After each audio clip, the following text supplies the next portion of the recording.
The wheelchair rolled backward just as the waiter dropped the tray. A glass shattered beside Daniel's shoe. But Daniel barely noticed. He was staring at the woman across the table. She had tears streaming down her face. Not because of the broken glass. Because the little boy standing beside Daniel had just whispered, "Daddy, why does she have Mommy's bracelet?" Daniel's heart stopped. The woman looked down at the thin silver bracelet around her wrist. Then she quietly said, "Because your wife gave it to me." Daniel couldn't breathe. His wife had been dead for 3 years. And as the restaurant fell strangely silent around him, the woman reached into her purse and pulled out a folded photograph. Daniel knew the face in the picture immediately. It was his wife, standing beside the woman in the wheelchair. And they were both smiling. Daniel Harper had agreed to the blind date for one reason. His 8-year-old daughter, Lily.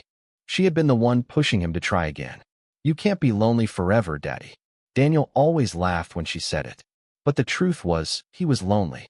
He worked long shifts repairing elevators in old apartment buildings around Cleveland, Ohio. He came home tired, cooked simple dinners, checked Lily's homework, and fell asleep on the couch more often than he admitted. Dating had never been his priority, until his sister convinced him to meet someone. "She's kind," she promised. "Just give her an hour." Daniel arrived at the restaurant expecting an ordinary blind date. Instead, he found a woman named Claire sitting alone beside a wheelchair. She was 36, confident, soft-spoken, and clearly uncomfortable with the attention people sometimes gave her.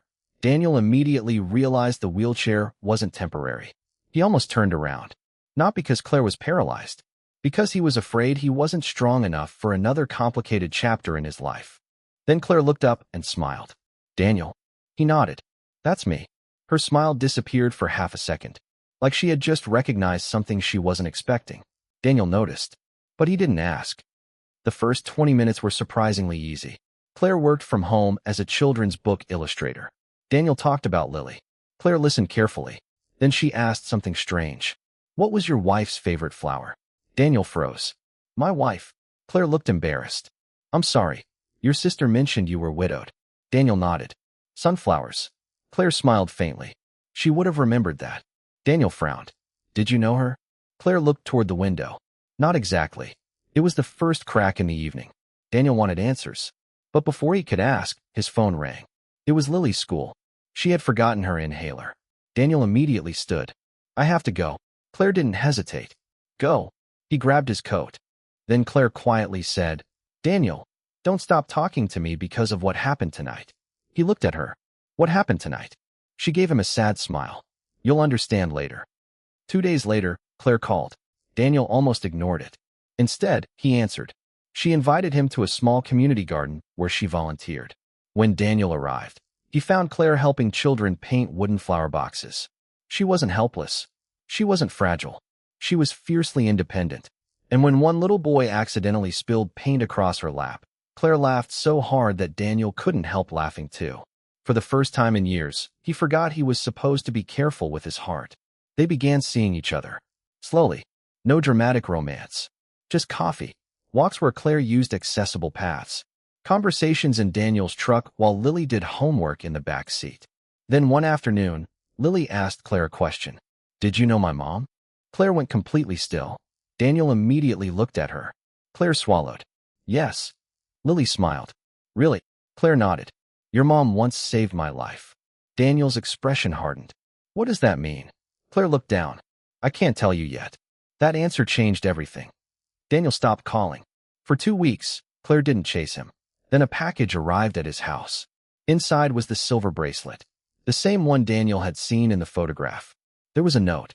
"Your wife asked me to keep this until Lily was old enough to understand." Daniel sat at the kitchen table for nearly an hour. Then he found an old box of his wife's belongings. Inside was a hospital receipt from 3 years earlier. He had never seen it before.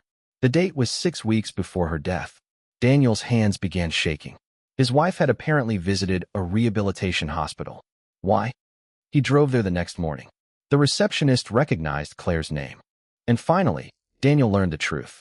3 years earlier, Claire had been involved in a highway accident. She had survived, but doctors told her she might never walk again. Daniel's wife, Rachel, had been visiting someone else in the same hospital.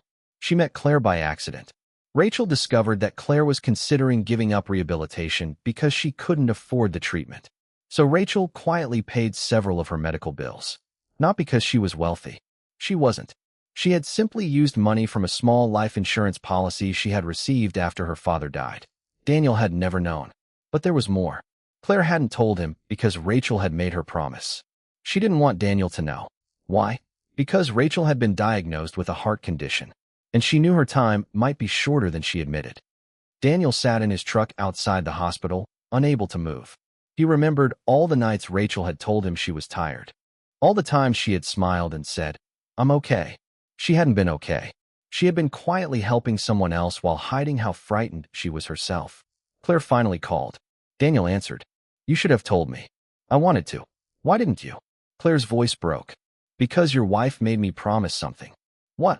"She told me that if she ever died, I wasn't supposed to give you her story as a burden." Daniel closed his eyes. Claire continued. "She said you already had enough to carry." Daniel began crying. Not loudly. Just the kind of crying that comes when a person finally realizes how much they never understood about someone they loved. Weeks later, Daniel visited Claire again. She was planting sunflowers in the community garden. Daniel parked nearby and carried 2 bags of soil toward her. Claire stared at him. "You came back." Daniel nodded. "I did." He knelt beside her. For a moment, neither spoke. Then Daniel placed Rachel's old bracelet in Claire's hand. "You keep it." Claire shook her head. "No, it belongs to Lily." Daniel smiled through tears. "Then we'll give it to her together." And they did. Months later, Lily planted her first sunflower in that same garden. Claire watched from her wheelchair. Daniel stood beside her.